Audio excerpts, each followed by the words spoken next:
उद्या हरतालिका आहे, त्यामुळे आम्ही सर्वजण निघालो होतो पूजापत्री गोळा करण्यासाठी. एकतर बाजार लांब आणि आजूबाजूला इतकं छानसं असं निसर्गरम्य वातावरण आहे की बरीचशी फळं आणि फुलं दोघांचीही झाडे आजूबाजूला होती. त्यामुळे मग आम्ही ठरवलं की आजूबाजूलाच फिरून सनी पूजापत्री गोळा करायची. आणि बघा, इथे बांधकाम चालू असल्यामुळे वाळूही आम्हाला लगेच भेटली.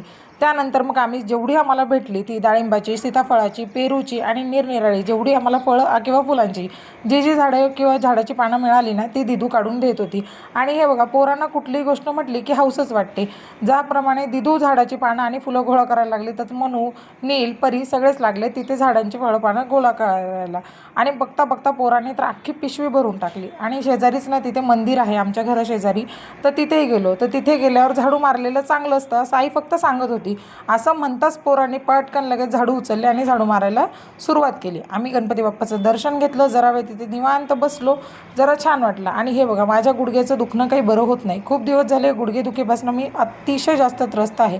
चोळूनही बघितलं पण काही फरक पडत नाही. तर असा आमचा आजूबाजूचा परिसर आहे.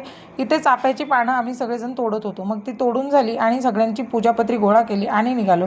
तर ही बघा, एवढी छान अशी मस्त पूजापत्री आम्हाला भेटली.